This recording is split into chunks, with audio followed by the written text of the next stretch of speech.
Underground. I'm Voodoo, co-founder, co-producer, co-conspirator, Prez and Paparazzi. I had some guests for y'all, and they kind of flaked out on me because you got to understand, people are scared to put their face on the scene like that due to retaliation from the Alabama Department of Corrections. People get beat up, people get poisoned, people get assaults, by other inmates, by the officers. Hold on one second, don't cut it off. Oh, bullet head. Check this out. Do you want to do it or not? Yeah, I came down I'm saying I'm doing it right now. You want to do it? Come on, sit on down, man. Come on over here and sit on down. Well, I guess he changed his mind, y'all. Let this shit raw and cut like that. Come on, have a seat, man. All right. This bullet head, man. What's up? All right, look. Before I get into your interview, Bullethead, I just want to say some things, put some numbers out there, all right?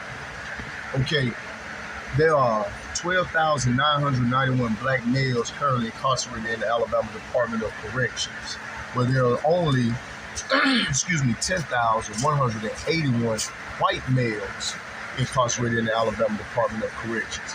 Now, these numbers are disproportionate because inside the 10,181 numbers, that includes Hispanics and Asians. The reason why I know this is because I checked their ID cards, and they won't have Hispanic under there, they will have white.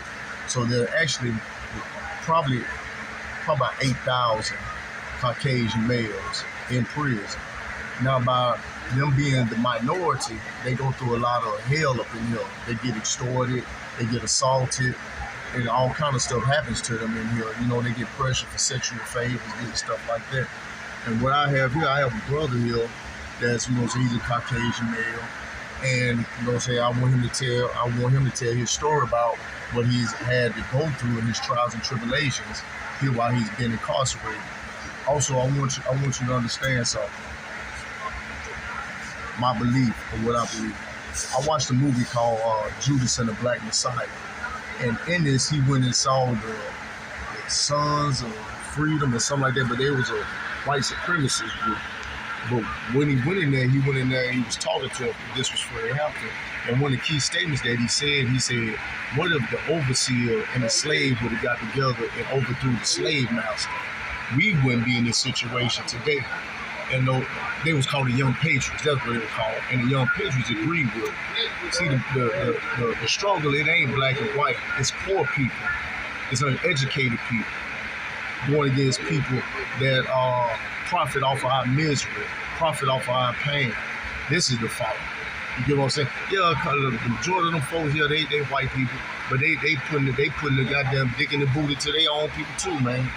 And the only way that this is gonna happen, the only way that we can see a better day, is that poor people got to unite. But I got a couple questions for my partner Bullethead. I want him to tell his story.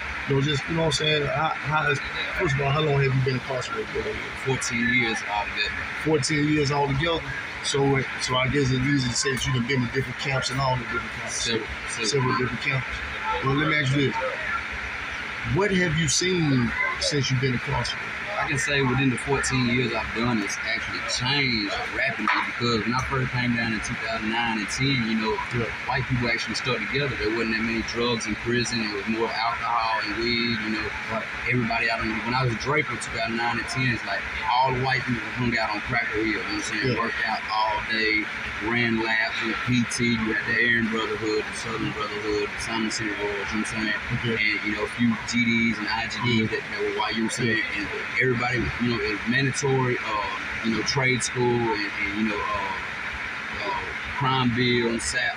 And then, we had to be out there and working out. If you didn't have trade school or crime bill or GD or anything or work in the kitchen, we'd be out there working out all day, every day, you know what I'm saying? And then it wasn't like, it was great, you know what I'm saying? But it wasn't how it is now, you know what I'm saying? How homosexuality and everything is, just how everything's got darker, you know what I'm saying? Just more, I can say it. So do you feel that the drugs is what kind of messed up everything for y'all, the increase of drugs? I can believe that's a big factor, you know what I'm saying?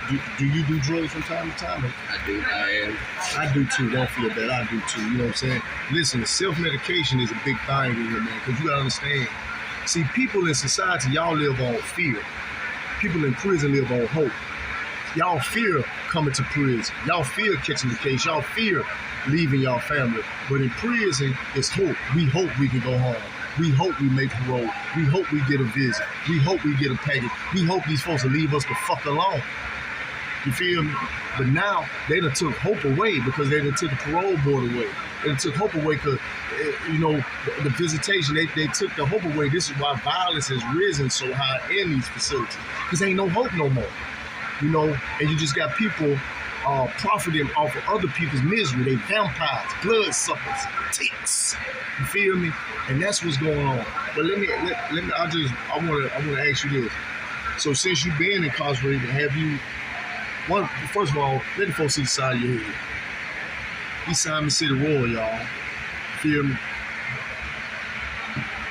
So he's a member of a tribe. I don't like to call them gangs. I call it a tribe. He's a member of a tribe organization. So let me ask you something. How is your organization treated here in prison?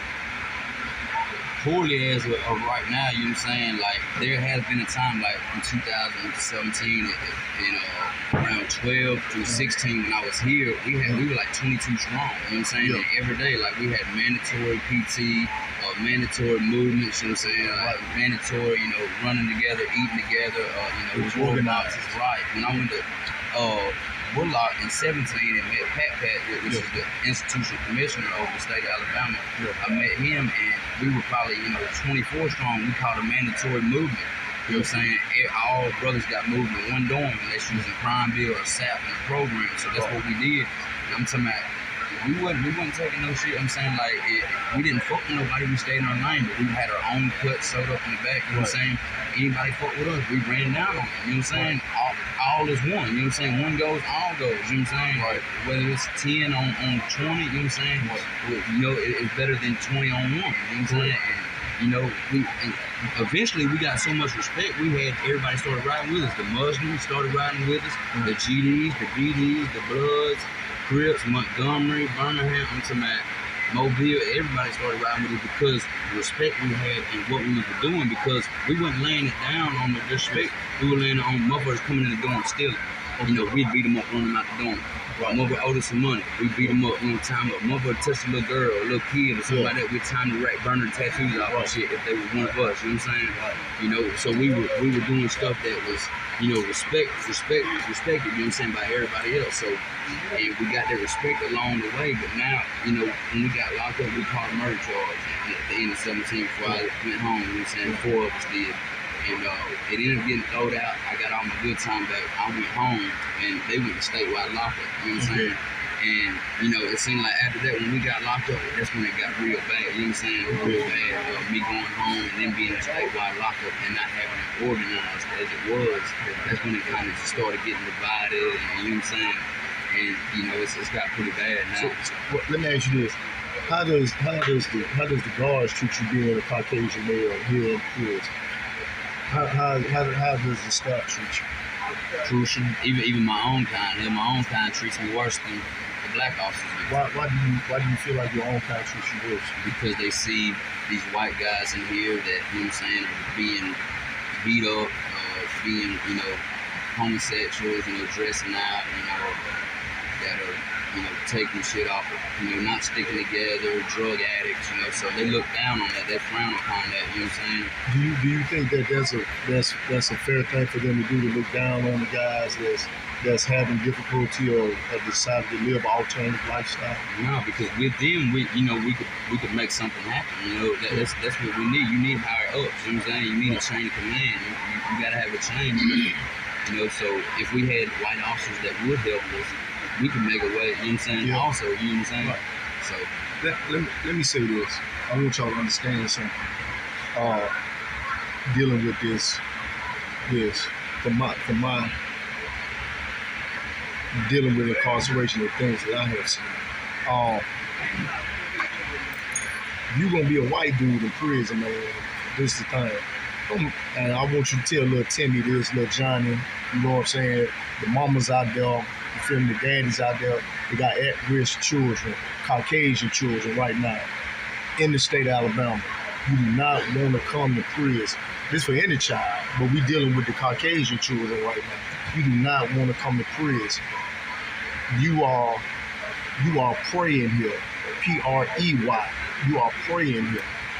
They prey on you. They do not play. It don't matter. It don't matter about you getting swastikas on you. It don't matter about you getting the lightning bolt, the 44, the 88, none of that. But they're the ones that they love. Excuse my French. They will fuck you till you love them. Literally. That's what they look for. And if you are a guy like him in other organizations, they expect you to stand up and you got to stand on what you about. You got to stand on it 100%. You can't be no flaw, no play, none of that. That's what they're going to expect out of you. Because I got some Caucasian friends that's blood, that's Crip, that's GD, and all of them. So this don't go for every white man. You feel what I'm saying? I got some partners that don't play at all. They will kill you when they're Caucasian. But for the most part, y'all be taking some licks up in here. So in other words, that's what I'm trying to get y'all. That's what I'm trying to address it to y'all. Because I know probably a lot of y'all out there. Because I see I got a lot of Caucasian. Because they were talking about black racists in prison, how the black guys were treating the white guys and handling them. I seen those comments. But that's why I'm addressing this. I know I got some Hispanics on there. I'm gonna bring some Hispanic brothers on here. I'm gonna bring some brothers that live an alternative lifestyle on here. Just let you get a feel, because y'all say y'all want to know what's really like in here. Y'all say y'all want to know something that's got to deal with the kids. Y'all want some message for the children. Well, I'm finna give it to you, raw and uncut. That's why I brought Bullethead on here. I want him to tell you what it's like being a white guy up in here.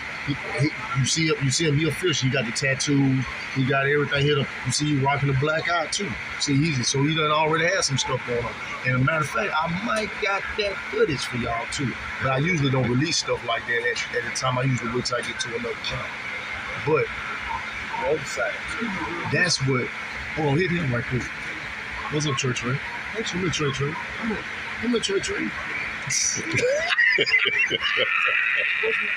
Put the camera on Trey right quick. Put the camera on Trey right quick. Trey Ray. What'd you say? What'd you say, Trey? Get out the thing, Larry. Tito, move, Tito. Tito, move. We'll get Trey. But yeah. But yo, man, we gotta have a little fun up in here, man. Listen, man, if you don't get no smiles up in here, it'll drive you crazy. But this is what I wanted to ask you, Bullethead. What do you think could be done to make prison better for white people, and then for just people as a whole? I can say, as far as I'd say segregation, as far as gangs, you know what I'm saying? Yeah. Segregate every gang, you know what I'm saying? Every organization, you know what I'm saying?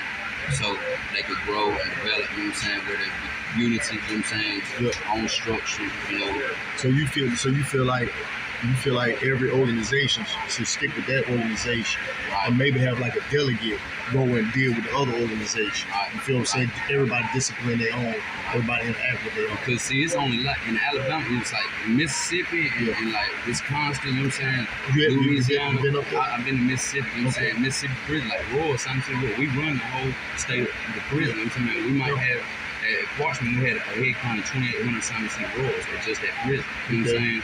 And we ride with the GDs, you know what I'm saying? Right. And you believe me, I'm familiar. We all family. And the Latin Kings and the Vice Lords ride together, you know what I'm saying? So, and we balance out the numbers for the Latin Kings, and the GDs balance out the number of the Vice Lords. Right. You know what I'm saying? So if we was to go to war with the Latin Kings, the GDs run security for us, you know what I'm saying? Okay. And if the GDs go to war with the Vice Lords, we run security for them, you know what I'm saying? And over there, see, each state, just like in North Dakota, it's all Indians. Indians run North Dakota for it, you know what I'm saying? And it's more tribal up there, you know what I'm saying? Okay. So every state is just different. It's just, down here, it's more black and white. Like in California, you go out there, you got Hispanics, you got Asians, you got several different races, so it's more than one. So I feel like down here in Alabama, it's just, in the southern thing, I feel like it's more black and white down here than anything, you know what I'm saying? And that's all it's focused on. Let me touch on that. I'm glad you brought that point up, because I forgot about this, and I wanted to touch on it. What you got going on, because I can speak from a black perspective, you feel what I'm saying? That's why I want you in, because I want to get the white perspective, and I want to get the black perspective, because that's what this prison thing is all about. You got to understand, dealing with the black guys, this is what's going on. You've been oppressed and handled by white people all your life. 9 times out of 10 you had a white judge. 9 times out of 10 you had a white district attorney. 9 times out of 10 you had a white attorney that gave you a piss poor ass representation. You feel what I'm saying? So you come down here, you mad, angry. You feel what I'm saying? You feel like what you have been done to you has been done to you unfairly, and by right, and a lot of times that's true. So they are mad at white people because this is what's been going on to us. Them, you know, attacking maybe the Caucasian officer that wrote them a disciplinary or striking out at the judge, the people that put them in here. What they do is they strike out on poor white people that's here with them, that's going through, you know what I'm saying, the same struggles as they are going through. You know, there's different stuff going on, man. You know, a lot of time, man, white guys getting in debt and they can't pay. You know, and you know, it'd be all kind of sideways, side deal stuff going on. You know, on people trying to get over on people in here. You know, because that's what it's about. You know, if you is the strong prey on the weak. You know, it's the killer be killed, eater be eaten type thing. And might makes right. So, you know, that's what goes on in here. But what I wanted to do is this: I want to take this opportunity because now I don't just want to show all y'all the bad stuff that happens in here. Because even the bad stuff, you got to understand that it's a reason behind it, it's a method behind it. And I don't want to just, you know, to show you silly stuff. I want you to see the real pain that's going on in here. I want y'all to see the real oppression that's going on in here. I'm trying to get y'all to understand that this place is a place of misery. I'm not saying a person should be punished. I'm not saying that there shouldn't be justice in the world. I'm not saying that. What I am saying is this: that if you're gonna punish somebody, if you're gonna give them, you know what I'm saying, this what you're giving, this misery, then you got to give them some ease. You know what I'm saying? You got to give them some hope. You can't take everything away from a person. You have to give them something. You know, and the Department of Corrections are not giving anything. The Alabama Department of Corrections are not giving anything. They're not giving parole. They're not giving you any type of incentive for your good behaviors, for your positive behavior. Like when y'all go and see, go to Alabama.com and look up an inmate, they don't tell you how much time they got and the crime they committed. They won't tell you, hey, this brother stopped the gang war. Hey, this guy helped the old man learn how to read. Hey, man, this guy got the young guys into GED. Hey, this guy changed his life around. He went to school and he became the head aide and he's making positive strides in his life. They don't tell you about that stuff. They don't tell you that. They don't tell you about what your nephew going through or your son going through or your father. They won't tell you about that. They will tell you about the positive things that he had. So when you go and when you go to parole or whatever, it's nothing good going on. You know, those people, yeah, you got all those certificates and different stuff like that, but them folks will sit there to the side and look right at your case. Your case will never change, but you can change. You know, as long as these people keep looking at what I did instead of what I'm doing, I can't never come home. Brooke can't never come home. We can't never come home.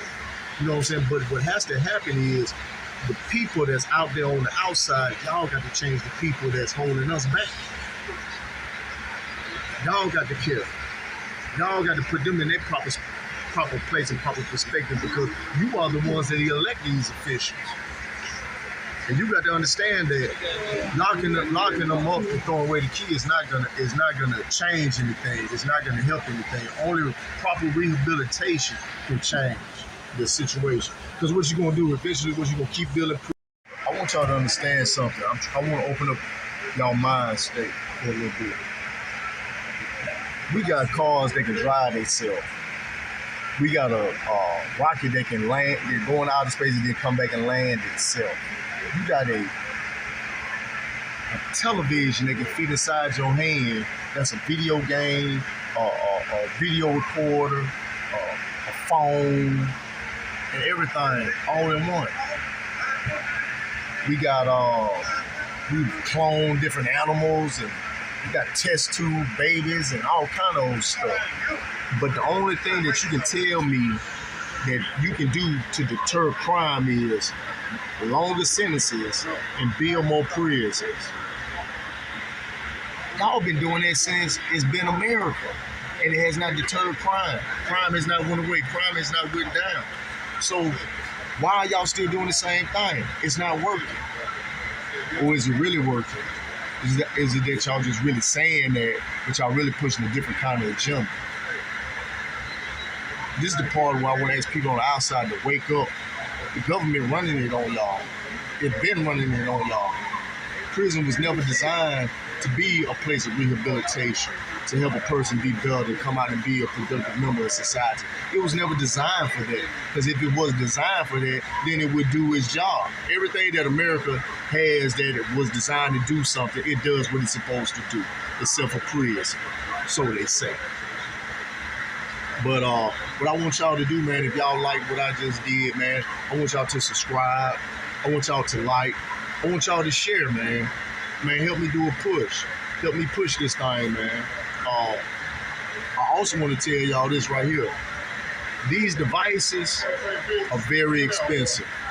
This right here, this little phone right here is about, it was from $900 to $1,200. Let me show you something. I'm going to show you this. I don't know if y'all can see it, but the screen cracked on this, so this still like $700-800. By me doing this, I'm putting myself in direct course of retaliation by the Department of Corrections. So they're probably gonna come take my device. They might lock me up. They might beat me up. They might get some other inmates to beat me up. They might even poison my food and kill me. All this stuff going on up in here, man. So what I'm trying to tell you is this. Donations are needed, donations are wanted, and donations are appreciated. Because, you know, I had a guy, I was talking about donation, the dude was talking about, oh, you just gonna use that to go to the commissary, do this and that. That's a lot, man. Listen, man, my folks love me. If I wanna go to the store, I can get money to go to the store. I'm a superb hustler. Hey, if I need to, I can get some money up and go catch me and go get an old honey bun or something. But goddamn, I've been eating honey buns and goddamn Doritos for goddamn 20 years. Tired of that shit. Need some oxtails, some steak, some crab leg. That stuff play out. The commissary play out.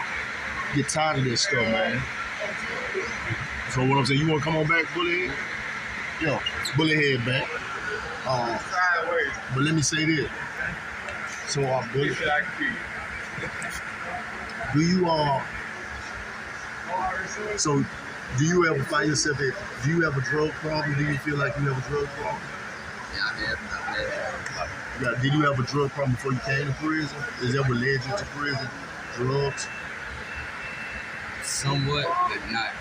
But it wasn't like it is now. Do you feel that maybe that you do drugs or have a heavy drug use because of the oppression coming from being incarcerated, missing your family getting started? That being miserable. So you are miserable. This is a miserable place. Here. Would you let me ask you, this is what I want you to do. I want you to talk to the youth out there, to all of you, but you know, specifically to Caucasian youth, because that's what I brought you in here. And you know, just try to give them some words of encouragement, try to give them some words to try to keep them out of this place. Main thing, man, just stay focused, stay in school, man. This ain't the place for nobody, you know what I'm saying?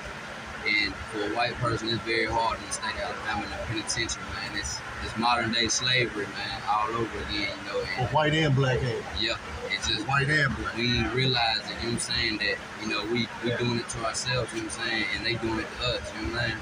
Let me ask you something. Do you feel like if you was to give a second chance, you would make the most out of it? I would. You would? I would win the Marines. You would? When I was 17 when I was supposed to. Do you still want to be a Marine? I would. You would like to still be a Marine? Let me ask you this. Do you feel like if you was to be released that your drug usage would curve a little bit? You would stop using as much? You think so? Another question.